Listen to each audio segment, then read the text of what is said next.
All right, Mohammed, Samson, thank you very much. thank you for having me. Appreciate you coming. The first one. I know. I know. I know. I We know. were talking about Cloud Atlas. You ever seen the movie Cloud Atlas? Cloud Atlas? No. No? Try to keep this like, you can move it around too and move the bamboo over. It's a fucking insane movie, son. I gotta Insane. see It just basically what we were talking about before, how I was like, yo, I feel like I had already met you, I'd already met Alex in the art collective that we were doing. Cloud Atlas shows how like over many lifetimes, right, you'll run into the same individuals playing a different role in other people's lives.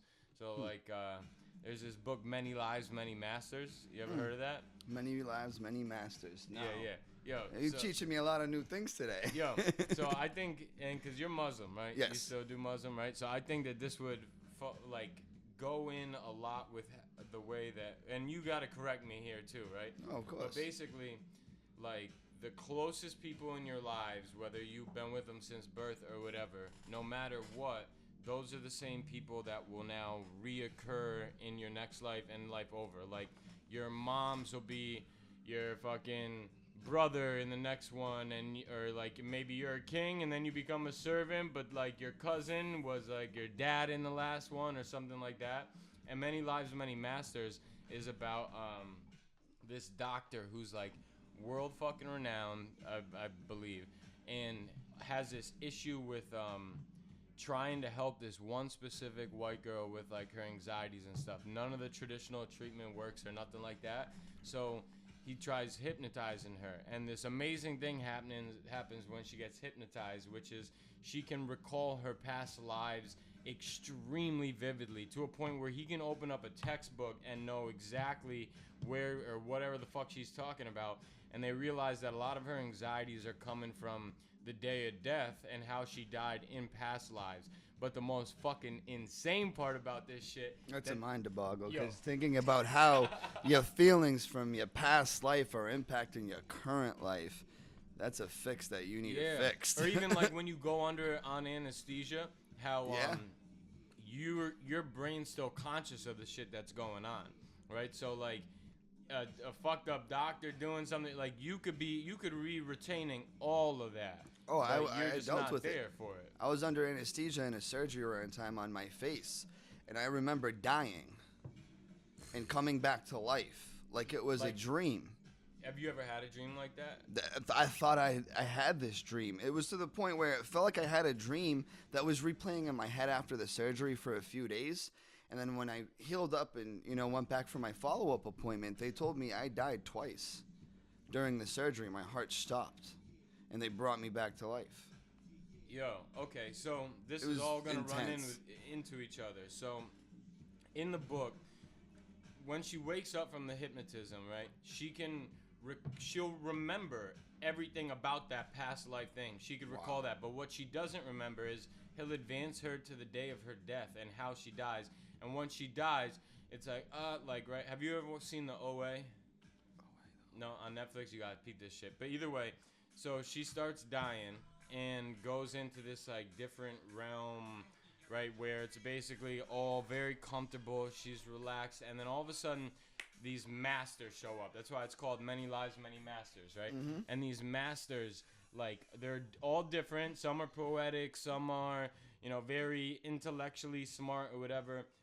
But I guess they would represent these beings like you and I have gone through many lifetimes and gotten to some type of spiritual nirvana or something like that. Oh, and then they're up there in that next dimension, that realm, kind of watching down over us over here. And these people, and that's the only part that she don't remember.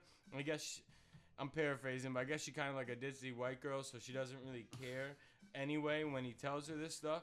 But then they start looking into NDEs, like near-death experiences, and fucking that's what the OA goes into on Netflix. But yo, so did you feel like as a person, maybe not like immediately walking different or anything like that, but did you feel different after that experience of like dying? Like, because you did actually, your heart stopped. My heart stopped, and now I was under anesthesia, and, Yo, and they had my face nuts. open. They're inside my face and giving me surgery, right? And what's I this dreamed. for? Is this So I had septoplastic reconstructive face surgery. So now it's your nose here. Yep. This is your septum. And they had to kind of destroy all this up because the previous surgery I had an accident where my nose ended up here. So they brought it back and reconnected it. Right? Damn. And then that failed. It collapsed. So now I needed to go under anesthesia. And me alone, like we're talking about air energy and everything, my energy is like so powerful. It overcomes me without even trying. It took 3 anesthesia shots, if I'm not mistaken, may have taken 4. To go under? For me to go under because I was not falling asleep. Gas? No, they were injecting me. They didn't give me gas. That's probably another reason why. Another reason why it wasn't straight through into my head, too. So it took a decent amount to put me out. So now when I was out, I woke up like it's funny. I explained it as that.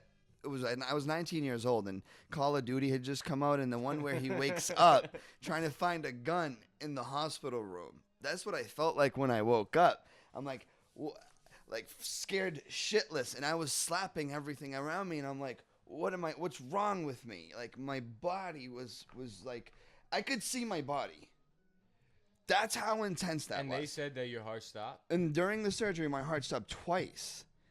And they didn't want to tell my mom during the surgery because the doctor that was doing the surgery is a family friend, and he knows my mother. My mother, if you would have told her that, she would have probably died on the spot. Yeah. You see what I'm saying? So ever since then, right, it felt like I watched my body. So as like time went on in my life, the one thing I did different, salute to that, right?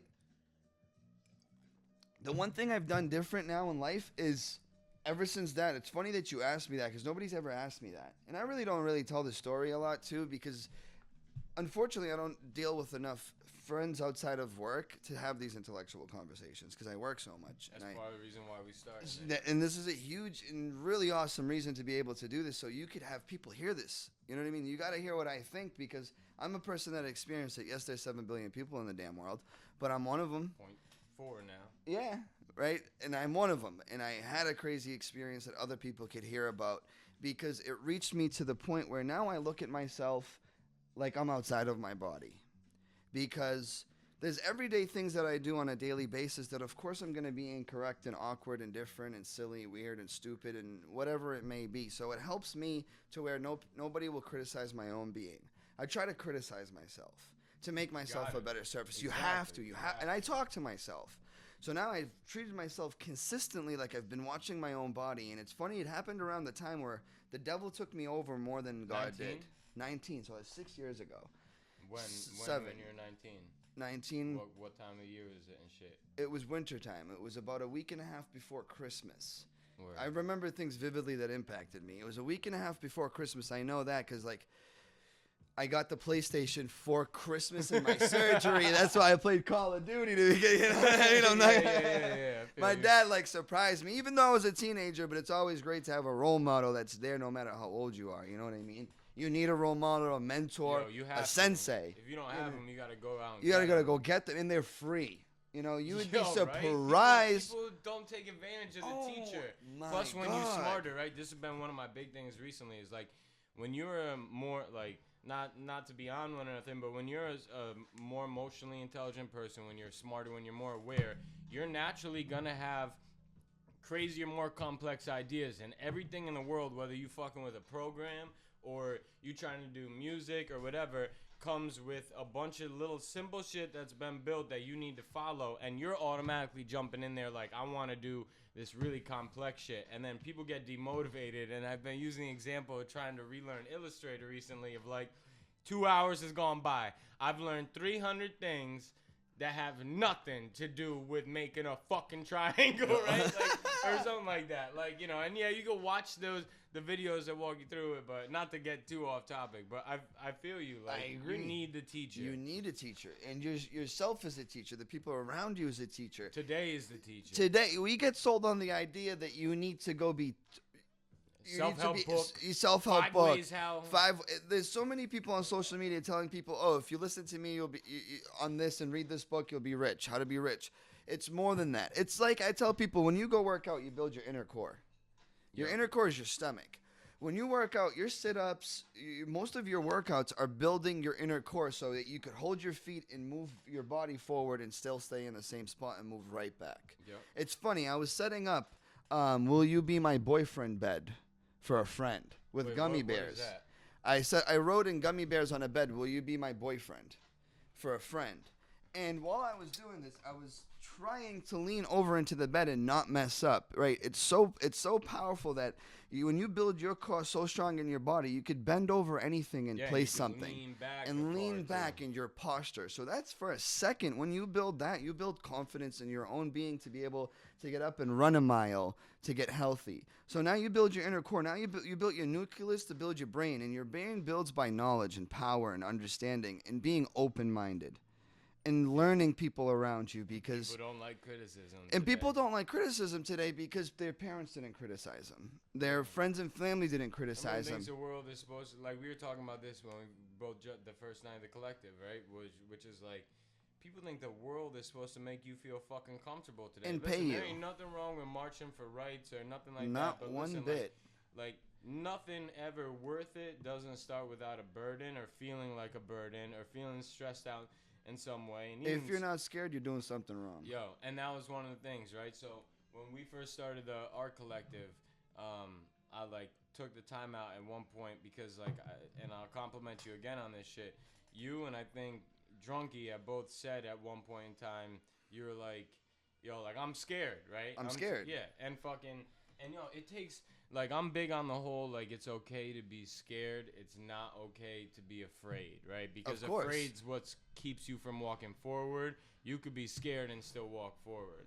So Indeed. But before we get too far from it, all right, so what the fuck? Because we getting far from it, and we're going to keep going. Well, that's the problem, is there ain't enough hours in the world. Oh, it's all good. We're going to do plenty of these. This is number one. Yes. I appreciate you for coming. Having me is the better part. What was really, how did you feel that like being out of your body like that really changed you? I mean, along with like just looking at yourself outside of your body, I think that's a valuable lesson to learn, right? And I'm gonna keep repeating this over and over, right? Anyone listening will hear this over and over. One of my favorite quotes is, the first true step to enlightenment is understanding that you are not the voice in your head, you are the one that listens to it. Pretty much. Yeah. Doesn't get any more clear than that. And my mom Dukes and I would talk about this a lot, how like sometimes you just need to make that voice another one of you sitting right there and then address it as it is. And like, if I was on the Truman Show, there'd be some really funny moments going on where I'm in the shower like, shut the fuck up. Right? You sounding like a little fucking bitch, son. Yes. Wash your hair. I do that in the shower. I tell myself that I'm crazy in the shower. Like, shut up, stop. You're really like, listen to yourself. Like, yeah, it sounds ridiculous. Really.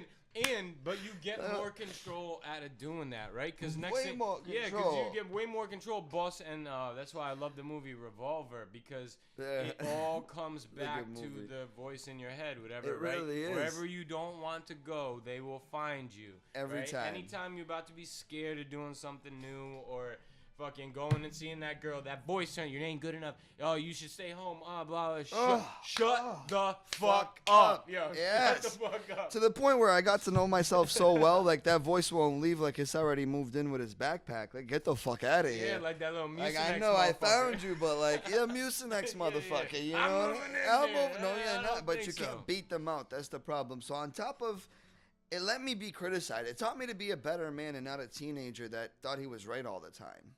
Because I looked at myself, these stupid decisions led me to all these surgeries. I've had I'm telling you, like earlier, before we recorded this, I had 27 surgeries at this point. Yeah, that's fucking insane. You know what I mean? You can't tell. I'm a when junkie you look at your face. to adrenaline. You look good, right? You can't Mad tell. money. No. Well, look at this. That's been reattached. Yeah. Most of my teeth are fake. I got this fake on. Oh, they suck. Yeah. Yeah, you know, so. But you can't tell. Even when you went like that, you can't tell. Yeah, it's been years, a lot of them. Because it's only you. Yeah. Right? I mean, it's we only all me. are best critics, but And, how I mean, did it make you like take criticism better? Because of me talking to myself, so I'm like, this is what I'm noticing, and I always knew as simple as what you always notice. Some other people, things you may not notice are noticed by others. Yeah, especially if you, and then the things that you notice, but you overthinking it. Right, you self-conscious about something. Big time. Those project too. Big right? time. Like when I hope nobody's looking at yes X. Right? They same way that we already got science to prove you could be in the woods alone, and if someone's staring at you, you gonna know, right? You have this feeling to look around. Someone's looking at you. Yeah, all right. Now try telling me that we don't direct our energy in other ways. Get the fuck out of here. Just like fucking dolphins can have a sonogram. Yo, we were talking about dolphins. And Dolphins pufferfish. have sonograms, and they smoke weed from Yo, the blowfish. Yeah, they're from. And you taught me that. Yo, all right, That's crazy. all right, so because me and Nicky Watt, we doing hip hop, right? So we'll do these cypher sessions, and we started writing this one thing that's like poisonous like a puffer fish. Yeah, we puffing this like, or no, what was it? It's like Dolphin Geometric got bucket list, like fucking killing it. We stay up on just the nature. I always love Discovery Channel and all that shit. Nature's my thing, man. I love animals. Animals, we saw Black Panther. I want to see it. Don't it's talk. good. Well, I know everything that happened. Michael B. Jordan 1. You'll probably hit it soon, but you know everybody's seen it. Michael B. Jordan 1 in the end. Wait, but are you also talking like because right?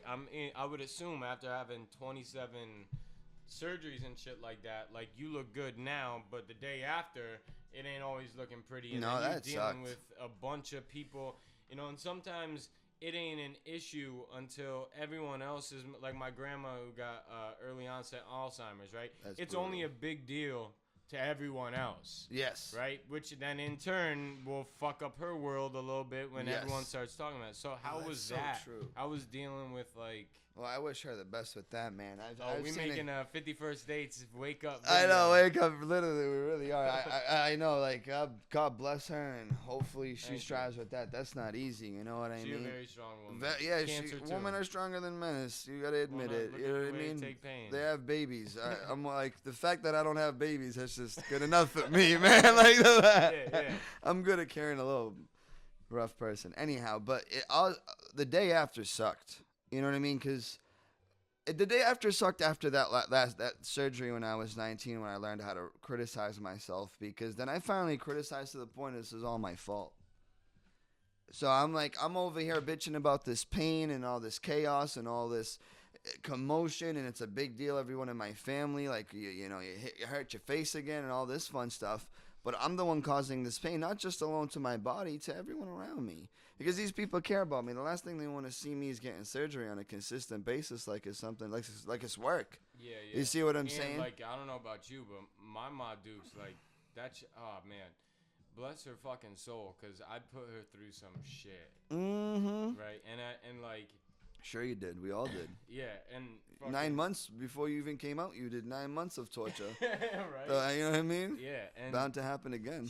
She'll, like, stay up at night, and she'll even, I'm praying for you and whatever. I remember on, like, the worst days fucking ever, after I got raided when I was at UMass, and, like, I just thought my life was over. But I always had this glimmer of hope that this shit would happen, that everything would happen, right? But...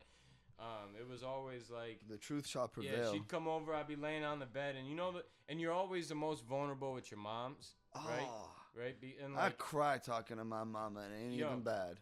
Same with me. And it's not even bad. You get so open, and I remember seeing the childish point in it too, where it's like you also will kind of go off in a bitchy little kid way. Every time. Real quick. But think about the people that you're closest with. Like your moms, your brother, your sister, right? And people don't get close to a level. Like, you remember when you were growing up with your boys, like your best friends, it didn't matter who the fuck they were. You're going to fight, you're going to wrestle around, beat the shit out of each other. I don't and then think eat kids Oreos are together getting to after. that point anymore. No. I don't think they're close enough to realize you can wrestle with someone. You can't do that no more. You can't do that. You better be careful what you say now. That's how bad it is. You can't even say they should wrestle. Yeah. What does that Just even give them mean? all the trophy. You know, just give everybody a trophy like they don't know the fucking score. Like kids are not fucking competitive and know that you treat them like dumbasses, and then they have. It's like they ask why kids lash out. Why do kids lash out? Doesn't it always start from the top? So when you own a company, the way you fucking persona, the fucking CEO is runs his that company, shit, the way the the GM is running exactly. that shit. It all starts from the top. Mm-hmm. So if it's like a puppy. When you get a puppy, it's as simple as a puppy with people. You raise the puppy to not piss on the fucking floor and to piss on the fucking pad. You raise the puppy not to jump on the couch when people are over, or never to jump on the couch unless he gets prompted to jump on the couch. You gotta do the same thing with your kid. You gotta let him know the world is a scary motherfucking place. Because you're not gonna get a participation position when you fail the fucking interview. No, No. not at all. And it's gonna Big dick's beat up gonna your get it. soul a lot. Right? It is. So all right. So it ain't gonna ruin the movie, but in one of I love this line I took. I out ruined of the movie, so it's okay. Oh, good. Because it's by now they've seen it. Oh boy, yeah, it blew up. They did a great job with Almost showing that, over like, $230 million in 2 days. Yeah. So I'm pretty. Yeah, that's a lot of money. I'm a big fan of how more recently a lot of the content coming out, movies, shows, and stuff is really circling around being a good person. But there's this one part, right, where I call it the DMT realm, right? He's off in the DMT realm, and he's talking to his father who had already passed away. Crazy. And his father makes this comment that's like a man that hasn't prepared his son for that man, being the dad, right, for his death, right, hasn't done his job.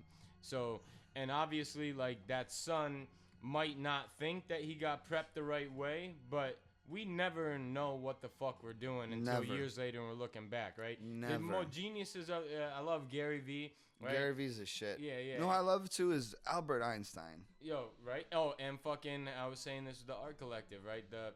I think he's got some quote that says, I'm paraphrasing, but like, that the greatest learning comes from play, right? It's when you're playing, having fun doing something in that flow state, getting lost doing whatever, that you hit those gold mines of innovation, revolution, all that shit.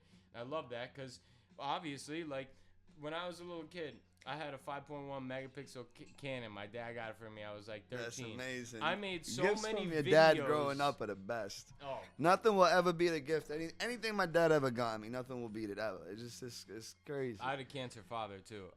God bless you. But we really clashed up until the past like 5 years of life. Yeah. Yeah, like really, really clashed. It wasn't good. Like I clashed with my father really bad. And then we all do, brother. So they got to this one point though, and this is really important. So my little sister Mia, it's not even a real name. This is how much we clashed, right? So I come home, they're like, "Oh, we got some news to tell you. We got some news to tell you." And like I had not been around. I think I was at UMass at the time, and yeah, or at least I wasn't living with my father. I stopped living with him like sophomore year of high school, and I come back and I'm thinking they're getting a fucking golden retriever or some shit, right? And I should have known because he got remarried, right? Judith, my stepmom, wonderful woman. And I come back and I see a fucking, I always want to say birth control, pregnancy test on the table, and I immediately knew.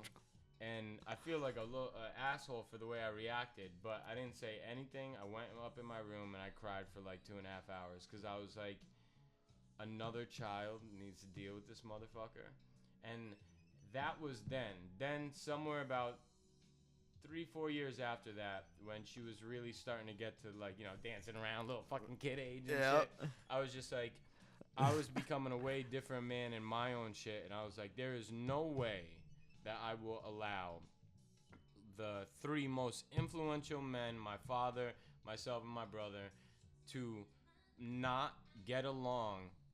That alone, everything else as role models, it all factors into it, but there is no fucking way I will allow the 3 most influential men in this little girl's life to not get along with each other.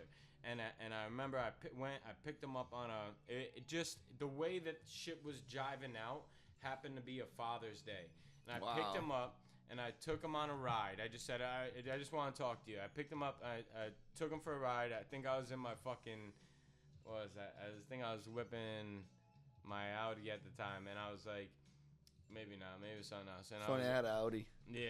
Fucking A4. Pieces of shit. A4 Yeah, S-Line. Yeah. Oh, Pieces I wanted of shit, the but S4, beautiful car. B5 S4. I love twin Lovely. turbo. But I picked him up and I'm like, we drove for 45 minutes. And another one of my favorite quotes is, right, like, speak your mind even when, like, your tears are rolling or your voice You got to. The and truth is like, key. Look, The truth is key. Here's where we're at now.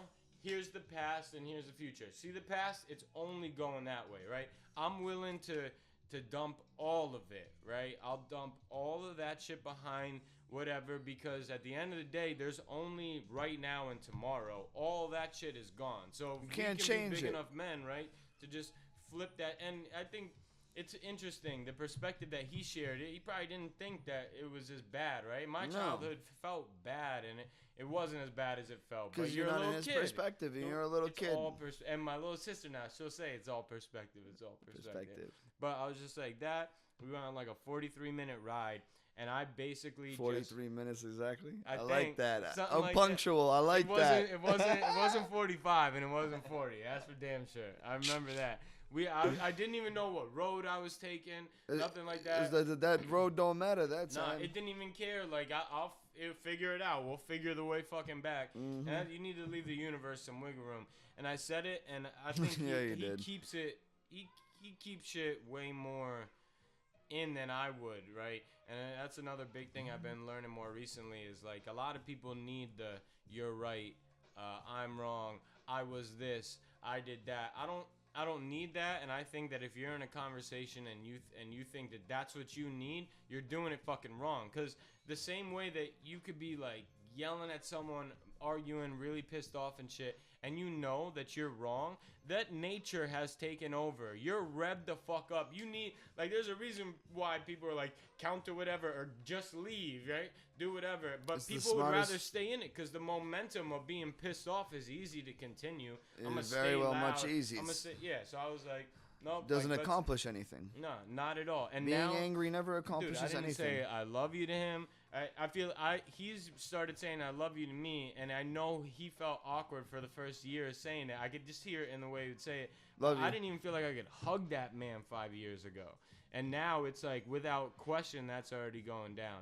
And like, I've just watched how everything has gotten better because of that. And like, my dad knew I babysit kids for money when I was like 12 years old, babysitting other kids. My little sister, 11, right? I did a lot. I had 2 paper outs. I had hustled Tang, Pokemon cards, all this fucking shit before salamanders I would sell salamanders on the bus, right?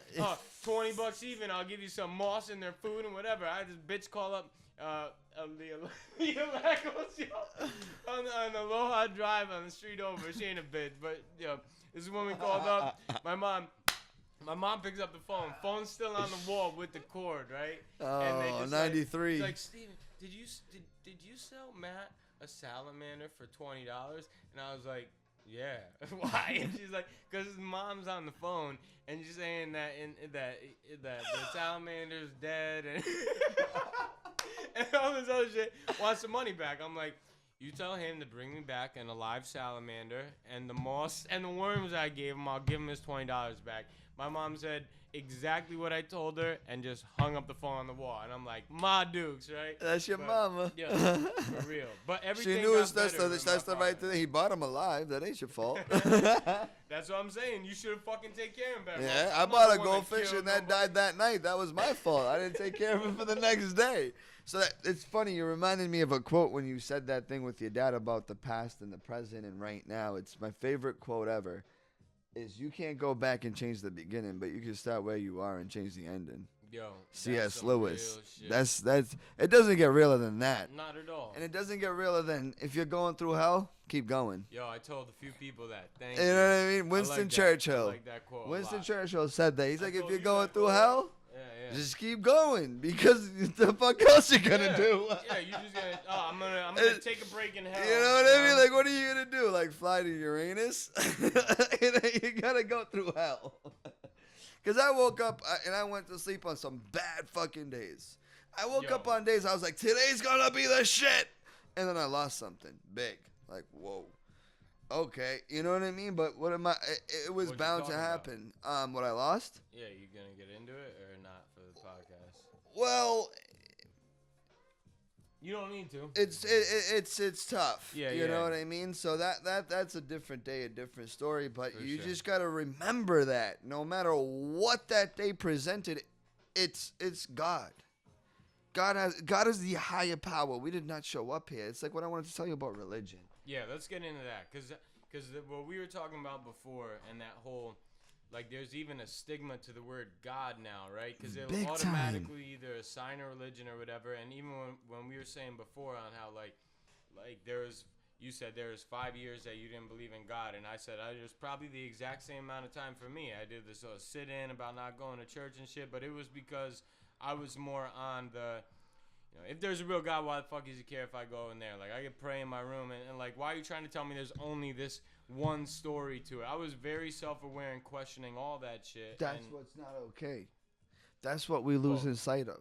Yeah. We're teaching everybody that there's one way. Yeah. It is not one way. You grow up learning one religion and one specific religion because that's what your families believed in for hundreds of years. But it's not.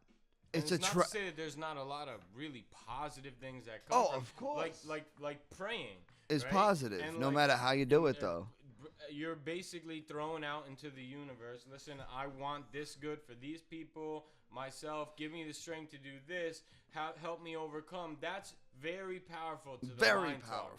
Very powerful. It's like, it's what if I could teach everyone, I want to teach this. It's no one way of believing in God. There's no right way in believing in God. There's no wrong way in believing in God. You just got to believe first. Yeah. And for you to believe, it doesn't take any specific religion to get you there. We grow up, like our tribe, let's not even call ourselves humans, religion, or race, or whatever. Our tribe grows up believing in one way. And they tell you that you're a Christian, you're a Muslim, you're a Jew, you're a Buddhist, you're Mandarin, you're atheist, whatever it is that you're believing. That's not the only way. It's just a different way for you to believe in the higher power for your tribe. I was raised to learn every different tribe's beliefs because as a Muslim, I grew up a Muslim. Let me tell you, I grew up a Muslim. They pray 5 times a day, and I took my aspect of it, because I was always logical. Muslims work off emotion because they're so open-handed. Muslims are so caring for no matter who you are, what you are, how you work, when you are, where you are. It doesn't matter. If they see you broken down on the side of the road, it's just that culture. Because of where they come from, they grew up at, like, if you think of America, it's 300 years ago, right? When it first became in the neighborhood where you'd look for your bike's friends outside, so where everyone's door was open, there was no phones, it was safe. You knocked on the door still. It was safe. Well, you're talking about like how you didn't believe in God and how you believed like there was no God and all this. I was there too. In the fact of wondering why I kept meeting people that were mentally challenged and had autism, and that's what made me not believe in God. That's what lost me into that track. But not to get off topic, because that's a really big topic I want to get on with you. We need to learn everybody. Because like I was telling y'all earlier, I didn't come in here and say, hi, my name is hi, I'm Muslim, what are you? I said, hi, my name is Muhammad. That's my name. It's just, a label for you to understand, call me to talk to each other. Just as simple as we're talking about children learning the steps of life. You taught them their name, right? Okay, teach them other things. You taught them the language, right? Okay, teach them other things, okay? And you know what I mean? Teach them questioning's good. I was always a motherfucker in class that had too many questions, right? Some people think that's bad. Not me. If any, I don't really believe in a stupid question. There's no such thing as a stupid question. No, because there's not. You don't know. If you really want to fucking ask it in the first place, then it's not stupid, even if it's just for you. Even if you're a stupid motherfucker, but you're asking a question, but you still didn't know, and you need to know, You're learning. Yeah. It's not fair. You know what I'm saying? And that's the thing with religion. You need to learn about the different ways of life. I've visited many different countries in my lifetime. Not once did I ever say, damn, what the fuck are they doing? I went and tried what they're doing because I don't know. One, I don't know what the fuck they're doing. Two, I'm not going to say it, though, because that's what they are doing. So clearly it's something that they do. It's as simple as that. We're too busy telling all these people, oh, Muslims pray 5 times a day. Why do they do that? That's what they do. That's how they believe in their higher power. Like you pray in a church and they pray in a mosque. That's their temple. That's your temple. That's the way you do things. That's the way you satisfy your inner being. That's what we need to teach. That's what people need to hear. 100%. Because it's not fair. Because why should I be treated different because I'm something else? Not at all. Because we all bleed the same color. And we've been talking about this since the night of the collective too, which is just very big on the whole. People only want to see non-nuanced. There's black and there's fucking white. And the moment that you say you're black and I say I'm white, we can't talk about anything fucking gray. But the majority of shit is fucking gray and in between. It has to be. It can't be. It can't be one or two. It can't, because the Quran is a very powerful book. The Muslim holy book, right? And there's something that the Quran talks about in regards to your inner being. He goes, everybody in the world needs help. and if you're willing to help, why are you not helping? If you see somebody in need, why are you not helping them? Well, if you can, why aren't you doing it? You know, you got to lift every and now I'm not saying helping like you need your bills paid, I'm going to pay your bills. You're having a bad day. Just tell you that you look beautiful today. It makes a big difference. Confidence. Huge difference. Nowadays, two people are too worried to have a face-to-face conversation before they get a text message. No, they're too worried to make eye contact. They're too worried to make eye contact. For you to say good morning. That was one of the bigger things. I think we were talking about it before, but how I'd go to Austin for my job a lot, right? And I would always be one of the motherfuckers being like, yo, chivalry ain't dead, right? Because to me it's not, because I'm not that type of person. No, I'm not. But then either. I went to Austin, and like I know it's still not, but I would be like, yo, chivalry's dead in Boston. Not in Austin. Not in Southern Austin. hospitality is funny you say that. I was in Houston. And I told the lady I thought they were lying. She goes, what? I'm like, you're the sweetest thing ever, and you're not even trying. Yeah. I was like, you're just being your damn self. You know what I mean? From the moment I ever stepped into that state and city, everybody said, like, I asked somebody, hey, where should I get something to eat? Oh, and they'll go in. Right? They go in. First they ask me, what am I doing here? How did I get here? How long am I staying here? How kind of time do I have? Yo, right? They acted like it was them looking for something to eat. That's what we don't do. Why?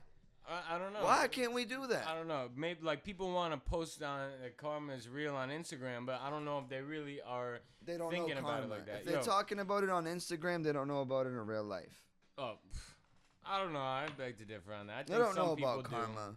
I think some people do.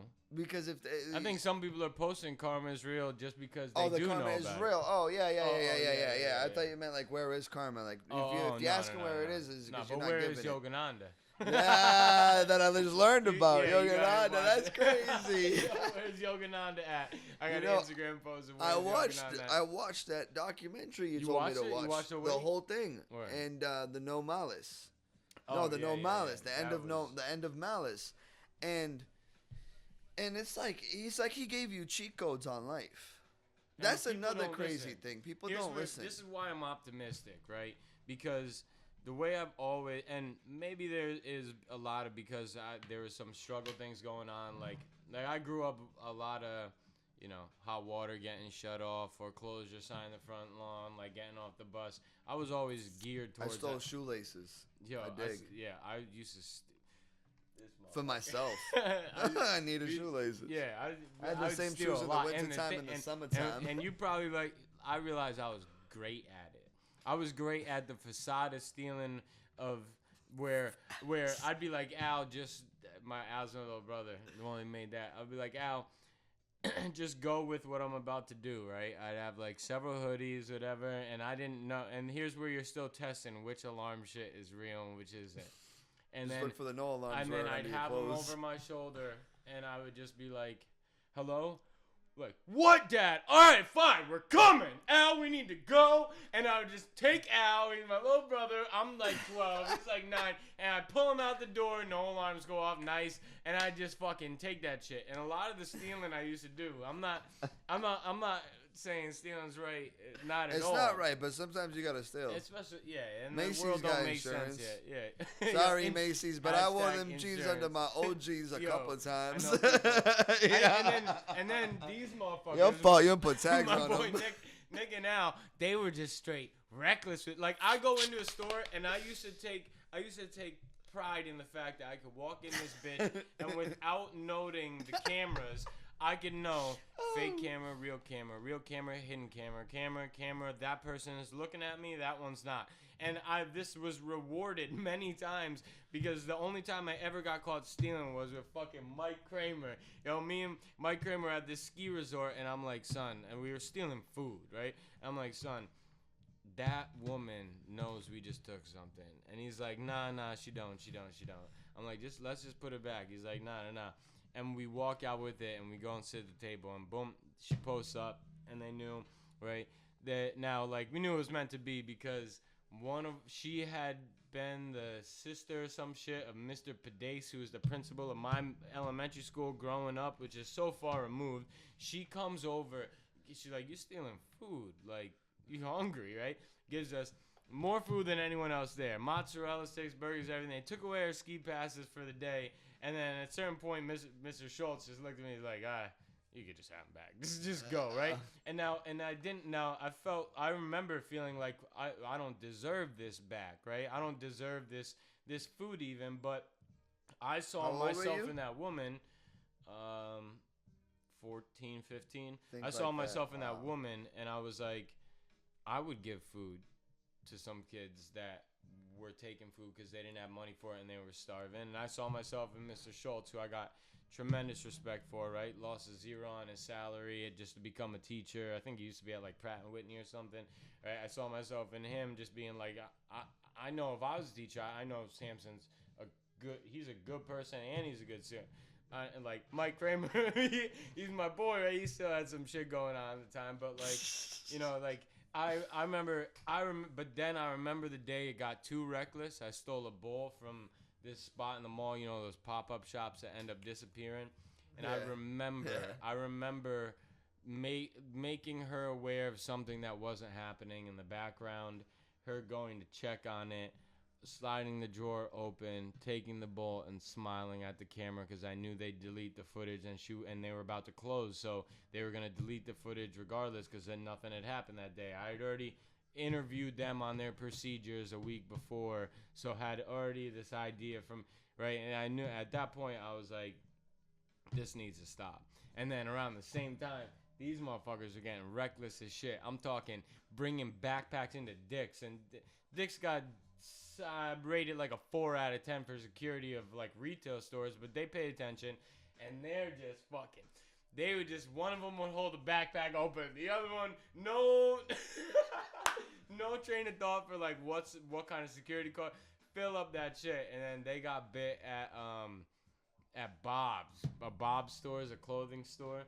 Damn, like, y'all got caught at Bob's not Dick's. Yo, but Bob's went in heavy, right? Yeah, Bob's went in heavy with security.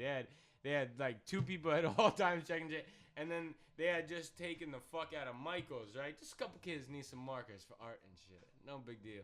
And Michael's didn't press charges, right? Michael's didn't give a fuck. Yeah. Yeah. But Bob's cared, and I'll never forget my little brother. They tagged you with a badge, huh? Yo, my little brother, he's shit. This is little Al. This is Al before puberty really, really hit, and I remember my mom said they went to go pick Al up, and the guy's telling the story to the cop, and the guy is like, yeah, I chased him down, I caught him, and I was like, you didn't chase me. I stopped running, and I turned around, and I just stopped. You did not catch me, right? So, like, I knew, and I know that this savage. This may not all be good, but I think it says a lot about a person where, like, listen, Al just has an amazing like moral compass and code and shit like that, which doesn't sound like it because we're talking about stealing, but you know, dismiss it for little kids. We've all done wrong, and if you act like this is bad, shut up. You know what you did. But I think the point here, I know what you did last summer, is being the whole man of principle thing. So I think like the principle of stealing is off, but I think what you didn't then, you know, toss that up for hormones, little kid shit, not getting the world or whatever, not having money when you're younger. But what you saw there in the moment that Al's like, listen, you didn't catch me. Stop. Right? Was still like that little bit of him at least standing up for himself. Big time. Making sure that like, yo, the story's gonna be correct here. Like, I fucked up, I'm gonna pay for it. But you didn't catch me. But you did not catch me, motherfucker. Let the record state, right? And it's funny that you say that, because a lot of people that get caught for what they did, they admit to defeat, but they don't let the story get embellished, which is a big one of mine that I really liked is the Unabomber. All right, you're gonna need to enlighten me on it. Well, inform me on this. Do you remember the Unabomber in the 80s, story. 90s? Yeah. Now he didn't let them embellish his story, but to just bring back his story, he told the world what was gonna happen today. He did it in a very, very incorrect way. Yeah. But he got their attention. But it goes to show you how powerful the world it is to take away the kind of attention that the commotion that he brought. He killed innocent people. Yeah. He blew up innocent people to make. He was so fucked in the head from how this made him crazy, because now there's two different types of people. There's us and then there's him. He took what we know to the point where he couldn't get anyone to hear him. He got so angry that he became violent like the rest. Because the world, violence is what scares people. It brings it into the Illuminati, into the Freemasons, and all of them. They get told where you actually have that intellect, emotional intelligence, and innovative, fucking before your time understanding, and then you want to turn it devilish. It's like I tell people all the time, how are you able to walk amongst people and feel free when the president can't? Yeah. You know what I mean? If, again, starting back from the top, it's KRS-One said once. Yeah. If KRS-One once said, he goes, if the president can't walk amongst his people without security, how's he righteous? Well, yeah. I just think righteous fell out as an important value. If he can't do it, how can we do it? I don't even think people understand the true definition. And it's not about our current president. It don't matter what president. They all have the Secret Service. You know, if you can't walk amongst your people, who the fuck are you?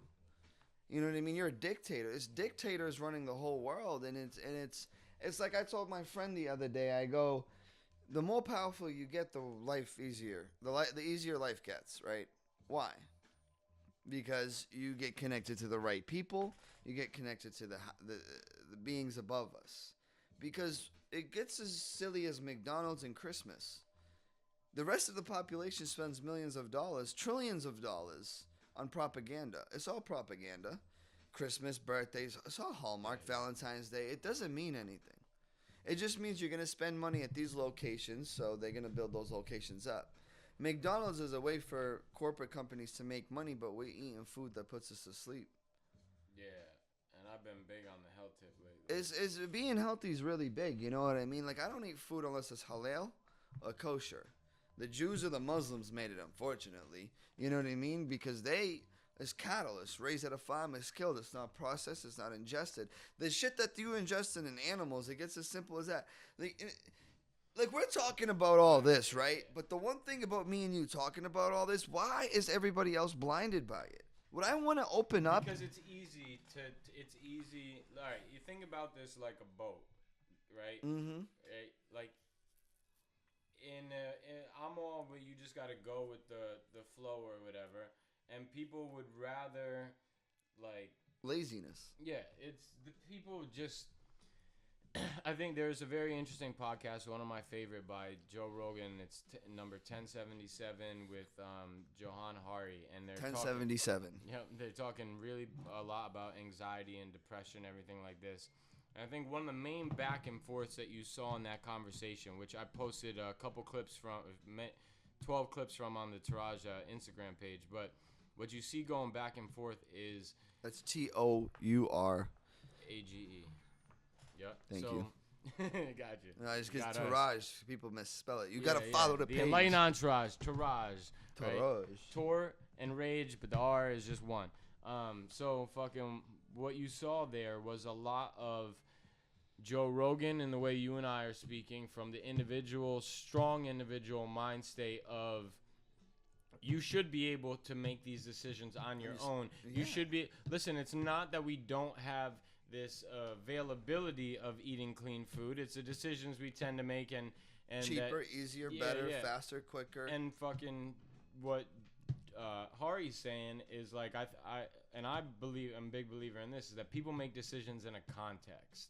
Yeah, right? That's actually very true. So like the fact that they're that type of food is, and especially because that shittier food is cheaper, right? And we are living in a fucking consumerism society, so it's like, it's very sad to see someone that's got several kids that could be aware of all of this still may need to get their kids McDonald's because that's going to feed them all for $15 versus needing to buy the organic shit. And this is why I'm definitely getting back into gardening and everything like that. But, people make these decisions in a context, and I think when you take that metaphor and zoom it out and put it on fucking anything, whether we talking about how we act and what we post on Instagram or Facebook, or what we are showed is you go to school, you go to college, you get a degree, you get a good job. Next thing you know, my friend Alexander always talks about this one dude that like had everything, right? Had great kids. He had gotten divorced, but it was because he wanted to, right? And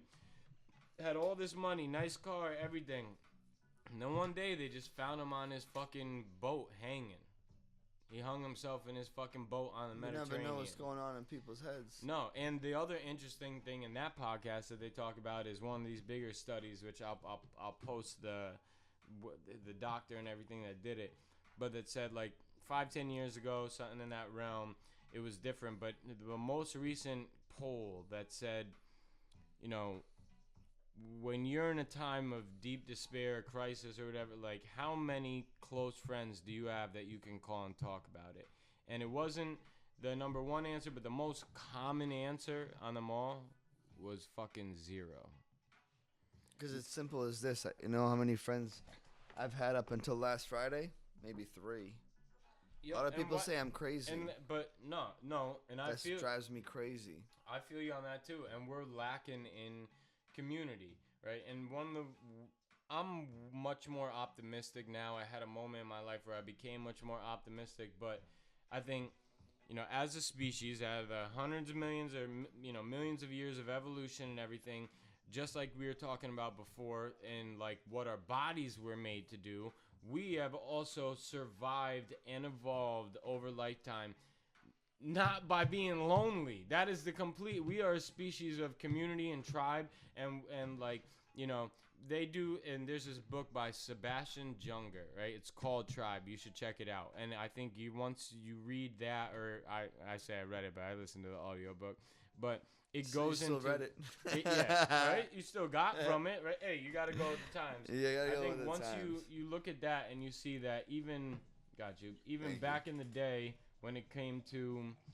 tribal shit, there's all these examples of the white man, right, that whether it was because they traveled over to America and got stuck there and had to wait for whoever else is going to come, or that Pocahontas shit, right? John Smith just wants to be part of that. They have all these examples of these guys that they go and they're in this tribe and they don't want to go back. And that was back then, horse and buggy shit, right? Mm-hmm. Why don't they want to go back? What is it about that primitive, uncivilized way of life that was better? And there's a lot of shit, right? Also, in the tribal aspect, you'd have a handful at best, but there is no such thing as robbing your fucking neighbor, right? Or not to everyone work to grow the same crop, to eat the same food. You all put that in it, and like it didn't die yet, man. You go to Switzerland, there's certain towns that grow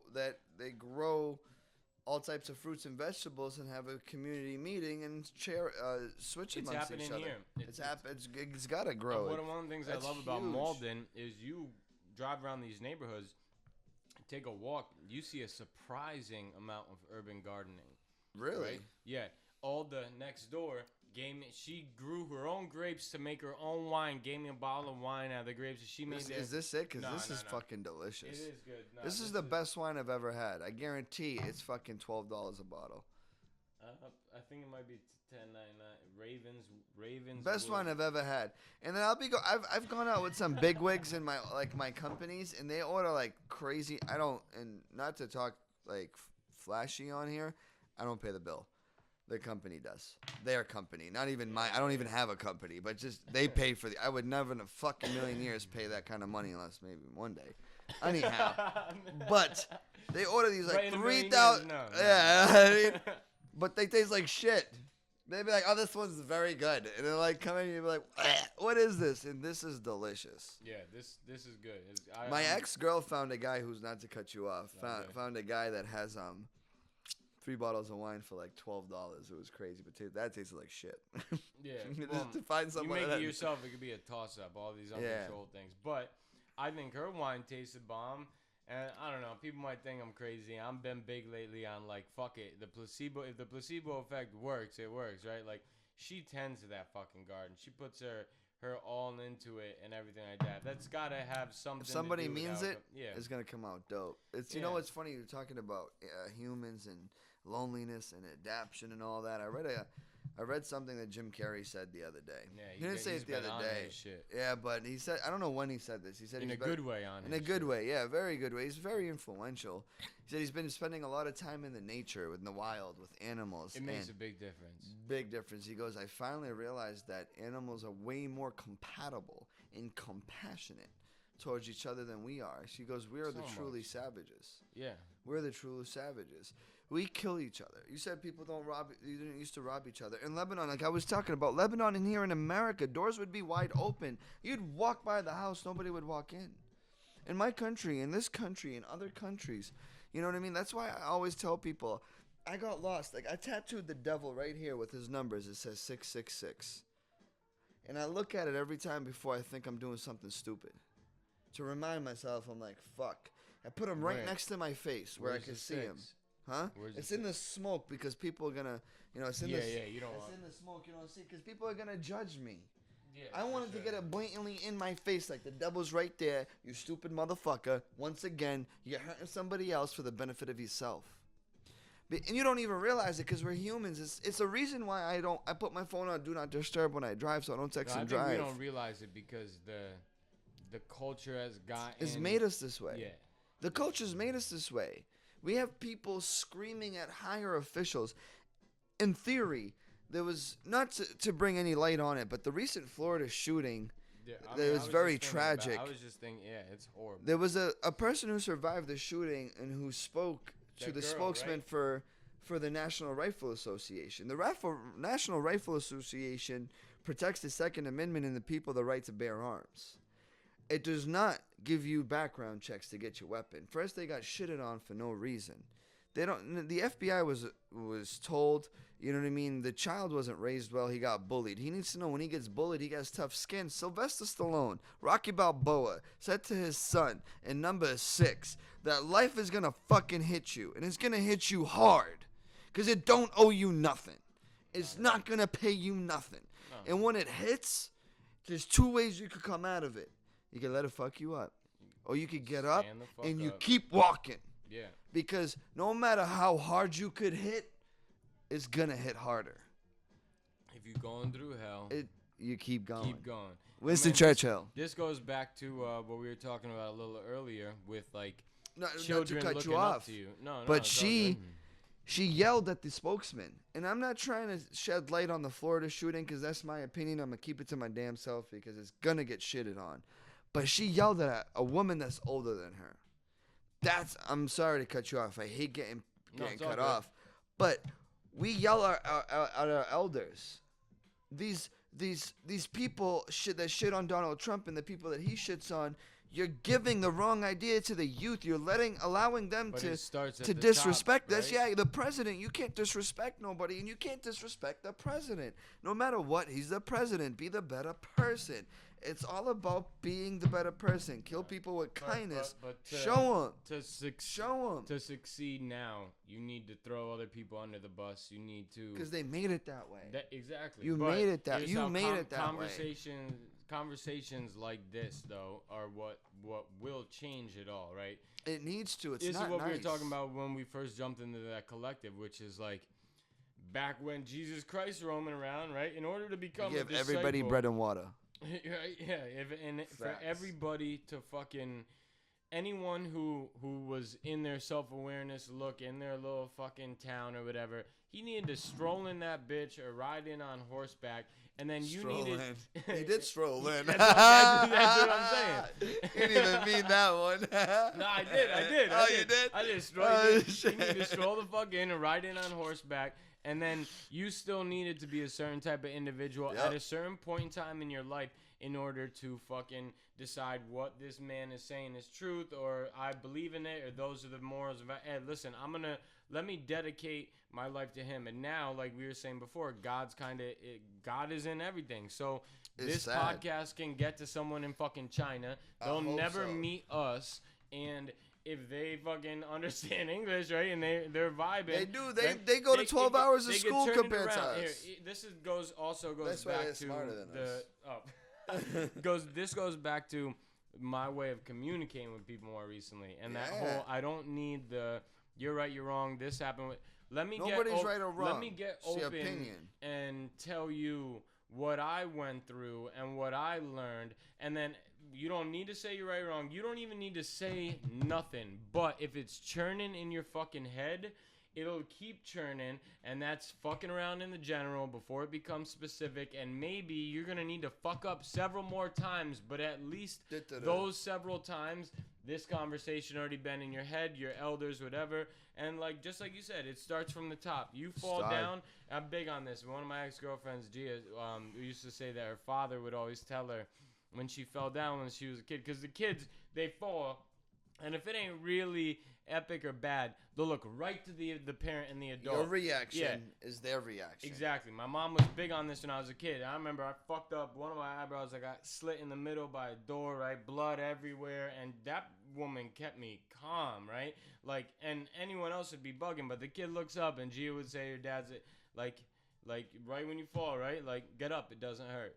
Right? Now, if it does hurt, obviously, you're going to understand and know that. But if it really does hurt, they're going to start saying, like, this really hurts. But if it was just all in your fucking head, then you're going to stand up and you're going to keep going. And kids, it's the most evident in that. So I want to put it, I've been big on this with my little brother, with my sister, with all of my friends, and anyone in my community, right? Let me tell you what I went through and fucked up, not because I want to preach that is the way to learn or that is the best way to learn or anything like that, but let me give you some experience, which the world right now likes to wall the fuck up and not give you any experience. No. Right? They'd rather say, if you're not doing it this way, that's fucking wrong. Suck. No, but unfortunately, a lot of people come from a place of love when they're saying, no, you should be doing it like this, and you should be grateful because you already have this. No, watch what will happen when you don't make it about you and I. And here, let me just give you a small example. I'll let you go in, but let me give you a small example. Al, my brother, hit me up the other day, and he was telling me about how more recently it's been very hard to have. He's an artist, right? He's an artist, and he's got a studio spot with maybe 11 other people at his school that he could work at, and then he's got the room at my mom's that he could use. But both of them feeling almost like a toxic environment. You are your environment, right? And how even being at home at my mom's, right? It's like, vibes of other people rub off, and how, even if everything's good, and and here's where you should be grateful. You already have a spot in a school with all the materials and blah, then you're around other creative people, right? Just put in your headphones, do whatever. Oh, you don't need to pay any bills. You're living, you get to live, and you have a spot already where you get to create, and you should be able to dismiss them. No. I get his issue because I like to do hip hop. And one of the things that I understand about me and my creative process is when I get into my flow state, when next thing you know, I'll be rapping with Nicky Watt, 45 minutes go by, and I'll be telling you, right? I'll be straight up saying, I have no idea how I just said that shit, right? You've accomplished a flow state. You've accomplished hours go by and nothing. Your geniuses show up and you kill it. So I get that. But for me doing hip hop, I know that I'm at my best when I get open, when I get loud. And I'm a very considerate and kind person. So the neighbors I'm thinking about at a certain... And you can't schedule passion. You can't put passion on a calendar, right? And then if you do, you're going to piss yourself off because if your geniuses or you didn't have a good 2-hour session or whatever, they don't show up, it's going to demotivate you. Now, there's all this shit I could say to Al. But what I know now in the way of communicating, what I've seen to be the best that will work with Al is saying, first I told him the thing about me and getting open and being loud, and then needing to have that space. And that space, and no one likes working, well, most people don't like working with someone right over their shoulder, right? But Al, first of all, I got kicked out of UMass. I was living at home. That space was not possible. Then I went and I got another place, but I still had a room, and I didn't have Nicky Watt making beats. I didn't have the mic or nothing like that yet, so I didn't even have the paintbrush type of tools to do what I wanted to do and be creative. And then I'm still going through all this shit, and the stress and anxiety and depression's fucking with my head, so that I'm good with my calendar, and then the 2 hours I schedule that I finally have open, it's not working out, and it feels like a lifetime before it's ever going to work. Then I move again, and I move again. Yo, 8 or 9 years it took me before I got here in Malden with one of my best friends. I've known Nick since I was fucking 5. He was 3.5, right? Growing up on the same goddamn street. He just happened to be living upstairs, and we just happened to get this 2-bedroom in September. He makes beats, I spit. And our creative process is very similar where we might not be I might not be writing. Right here? What? Hunger Games right here? No. Different. But his beats are... That shit was hot. His beats... Beige Links is the That truth, was right? really... Beige Links are ground up. There's that whole push the organic artist thing. He's the one who's manager now. Frankie is working with Coleman Enterprises and shit. But Nicky, this motherfucker, is good. But he's also in the same respect as me, where he can't just open up Native Instruments in the computer and go track by track by track. Here are examples of what I created. And then here I am where I love spitting. And I know when I write, it is not like writing my hip-hop songs. I'm better off freestyling and taking pieces and reworking it than I am sitting down and writing. Because the moment I'm thinking too much about that last line I wrote, it turns into poetry. And now it's gotten way too long. So I'm telling Al this whole story, and I'm like, yo, I went through this and that, all these places. I finally, 8 to 9 years it took me. Now, what's going to do better? Now, I know that preaching comes from a place of love, and you should be fortunate for having that art studio, and you should be fortunate for already having that room. Making the best of what you have. What's going to work better? Me telling you you should be fortunate for this, and that. Me telling you you just need to be fucking patient. Me saying, oh, you don't even know how good you have it. And when people do that, it's coming from a place of love and shit, but they're not realizing you're just adding one more wall, brick over fucking brick, that person ain't gonna want to come out to you. Because now I can't never tell Muhammad shit, because I know he immediately gonna start telling me you don't listen. You need but to if I look say, at this. listen, I know that pain. Let me show you and tell you how I know that pain. Let me show you how bad it was for how long. Let me show you how I walked through fucking hell. Let me show you 9 years. Well, then your tomorrow on your year 3 or 2 or whatever is going to be a lot easier, because not only now do you still have someone that you could fucking talk to, but you have someone who made it possible. And maybe it's not everything and it's not glorious yet, but it's fucking possible. And it took them 9 years. And here's where now you could boss up on yourself in the shower and be like, shut the fuck up. Shut the fuck up, son. Yeah, these motherfuckers doing it for 9 years. So-and-so trouble for 9 years. And none of those so-and-so. I'm still struggling. I'm still struggling too. It's never, you know what I mean? Between depression, anxiety, craziness, this, that. And on top of all this shit everybody got going on, we still got bills. No matter what you do, no matter what you do, that's the bill collectors. They're coming. No matter what, you know what I mean? There's a lot of stress in everything. And it's funny that when you were talking about rules and what's going on and wrong and right and all that, is what's really wrong and what's really right. We haven't talked about it long enough to know. Right? Exactly. But there's some deep-rooted shit that's deep-rooted shit. It's funny that you said that, because the documentary you told me to watch, at the ending, End of Malice, that one? The End of Malice, Gene was sitting talking to this old school cat, right? And he, the one with the hat. The one with that, yeah. yeah. And he was like, when I did 125 miles an hour back in the day, they pulled me over, and you can't do 125 miles anymore. It's just the rules and the wrong come as you do it. But what really made that wrong? Why can the car do 125 miles an hour? Why make it could do? It's just so crazy how everything occurs because of something someone did.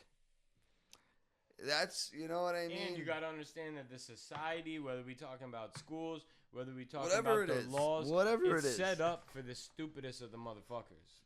Big time. Right? Big time. That's why they pay. That's why one McDonald's of the things they teach you in business school is they give this example of a crossroads, right? And you in the middle of Kansas, right? There ain't you could see if a car's coming from a mile away. And they give this example of cultural differences in how people react to a stop sign in that setting, right? Now, I'm the type of motherfucker, I'm gonna blow that stop sign. I don't give a shit. I could see a mile in that direction. I know that there ain't nothing wrong. Me too. Nothing like I'm that. wide open. But we can't knock the government or whoever set all that up or whatever for putting that stop sign there because it's to protect you, right? Somebody crashed there. Yeah, or could crash there, or it's an intersection and it's like a little math problem. Formalities. Right? Yeah. It's formalities. Things like that are formalities. Yeah, right? And they run through that with different cultures and how different cultures would now like react no sex to before marriage. Like you can't drink, but this culture can. It's crazy. It's fucking crazy and insane how everything's depicted, made, and set forward for everyone. You know what I mean? Yeah. It's kind of set up in the beginning to tell you not question and be yourself. Because liquor used to be pain medicine. But now it's still pain medicine, but it's more fun. We're going to need to do an entire episode on depression, anxiety, and addiction. We really do. Because that's its own topic. It's a topic in its own self. Yeah. You know, this can go in so many ways. It's like I tell people, like everybody doesn't realize that the next generation will allow you to live to 70. You know what I mean? They don't realize that. What you set up the next generation, allow you to live till fucking 150. Because right now people are going past 100. Why can't we? This is what I like. Remember when I said when we met, I go, why can they do it and we can't? So why did all these people live to past 100? Why can't I? I think a lot of it comes down to happiness and what attract. Listen, we don't understand way too much about the brain, the body, and everything. But we don't. But we have these subtle little things like if you smile, we already know that even if you're not to your brain, even if you're not happy, they fucking release, right? We know that there's 5 or 4 different types of resilience that build shit up. So even things like, clap 50 times and just making yourself get to number, and this is where the gym comes into play, right? A lot of building your core is huge. Yeah, core in even a different way. Not even this kind of core. I'm talking like on a chakra level core, but you are saying, I want to accomplish this, and that is something that I haven't done before or that I know is hard to do, and it takes a lot of like forceful will out of me to get there, and how you feel after that. And I think that to one man, something like smoking and drinking could be a blessing to their soul, and to another man it can't, and each man needs to figure that out for themselves. Because like my grandfather puffing and drinking till the day he fucking died. Even when he said he stopped, he died at like 82, 83, something like that. Lived a long ass life, never really had health issues, but also he was an asshole. He's a sexist, fucking abusive motherfucker, beat the shit out of my mom, all this stuff. But like at the end of the day, he did what the fuck he wanted to do. So a lot of people don't do it. I'm not saying anything he did was right, but that's what he wanted to do. Exactly. Now, it is what it is. You sitting in a desk like my last situation, and you're gonna sit there, and I've been explaining, like, thank God for Nick, because I explain myself as like a pressure cooker that needs to be released, and when on the inside you're all fucking revved up and shit. And if you don't have a release, like the body's way of being, when you get stressed, that's saying you need to move, motherfucker. Big time. You need to move. You need to get it out in some way. I think this is one of the ways we get it out. Talking. Nobody talks to each other anymore. Exactly. Yeah, they text you. Yeah, and physical fitness is another way. Singing, the arts are another way. Express your damn self. Yeah, when you're involving all 5 senses at once. That's why I think running. There's this whole TED talk about how out of all the things that at least that they measured at the time that could it possibly grow new brain, I think it's neurons or whatever. I'll post the actual things. The number one thing was running, and my breakdown on that, for right or for wrong, was that it's one of those things that is thoroughly involving all 5 senses at once. You are consistently judging the ground, your sensory, the how far away something is. You're smelling different things. You're seeing different colors. You're tasting the wind.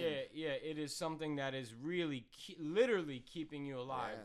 Versus feeling, and Johnny Hari goes into it in that Joe Rogan 1077 podcast about intrinsic and extrinsic values. And one of the most important studies he brings up in that is how 83% of people that were surveyed in this massive study in America do not like what they do, and out of that 84% of them fucking hate it.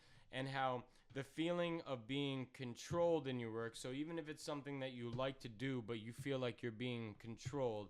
Now, I don't mean you need to punch in and punch out. I just mean that when you punch in and when you punch out throughout doing the rest of your job, it's do it this way. Don't do it that way, blah, blah, right?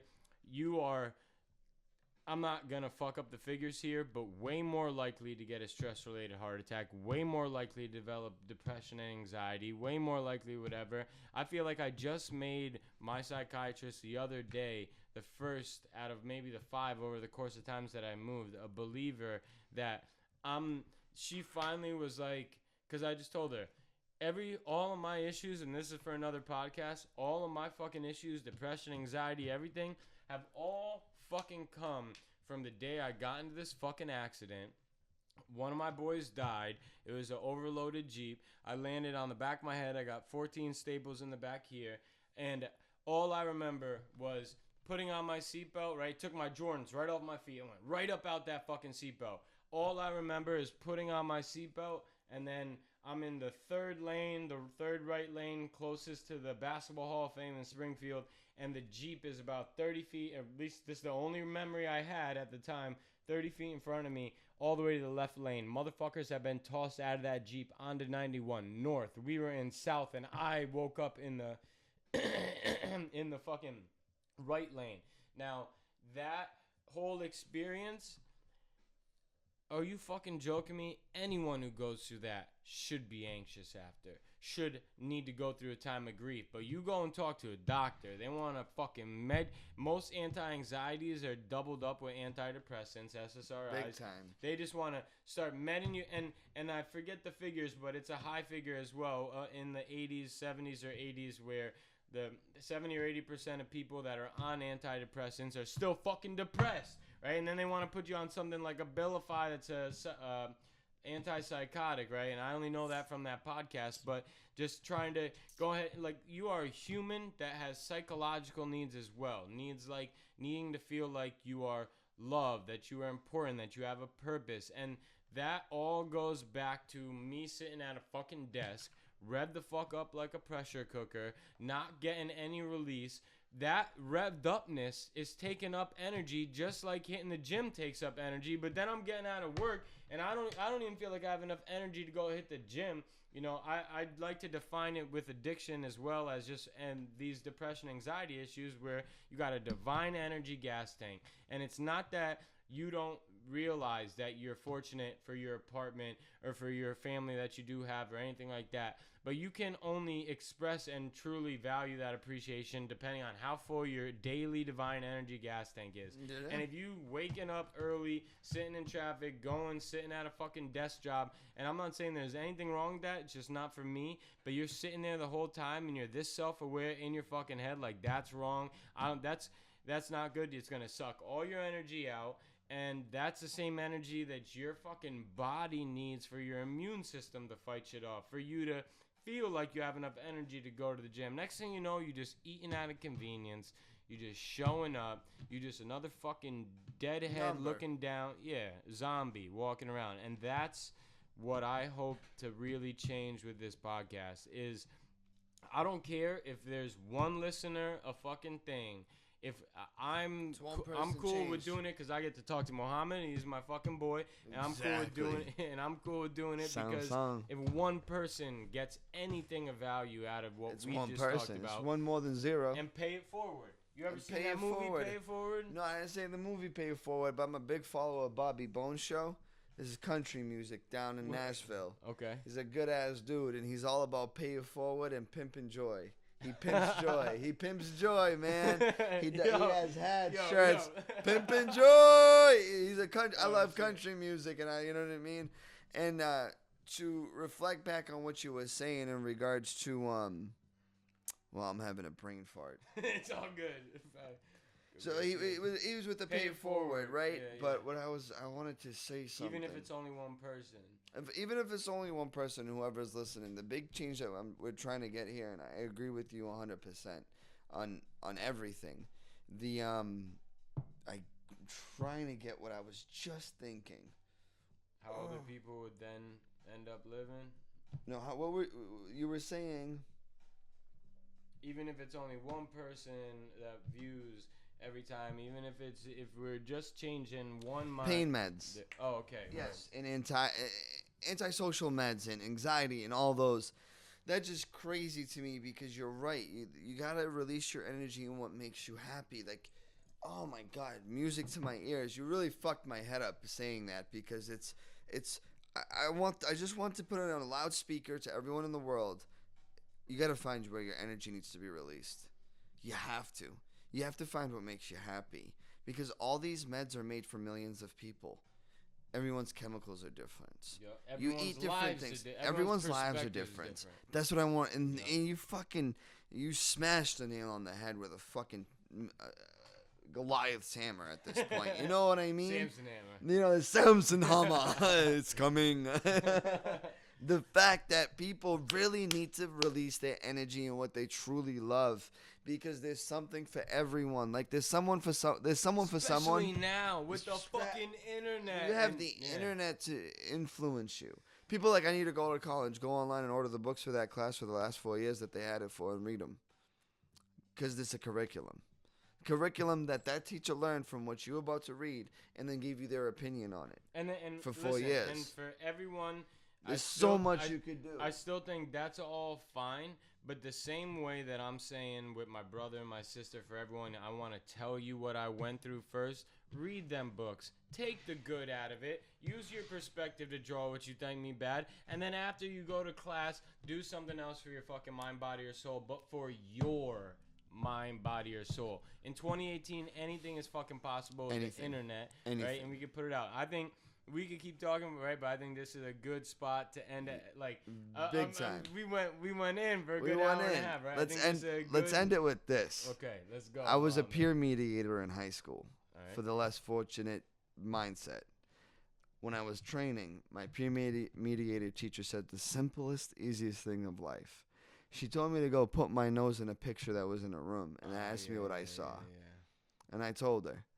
And then she told me, take enough steps to where you see the whole picture. And then I did, and then she asked me what I saw. And then she goes, okay, let me ask you this. Why don't you treat life the same way? Yo, that's a fucking ill spot to end. You know what I mean? It's like, it doesn't get better than that. It don't really get better than that. And I'll never forget her, Kate. Never forget Kate, brother. She married a guy in Morocco. She moved to Morocco, but she trained me. And that fucked me up. And I'm like, damn, that's that easy? Stop, wait, look, and listen. You know what I mean? Most of the things are that easy, right? Right. So I'll end up cutting it right here. And I think this was ill. This was awesome. I think me and you got plenty of shit for more episodes to keep going on. Yeah. Michael Rappaport, we coming for you. I love you though. Yeah. Hey, I love him too, man. He's awesome. He's awesome. Yeah. He's honest. Shut up and dribble. What do you mean? Yeah. This ain't the fucking 50s. Oh shit. Cheers, motherfucker. Thank you for being number one. Thanks for having me to be number one. You're number one, not me. You know. No, you're number one. Adrian, I did it. Adrian! This is going to be really fun.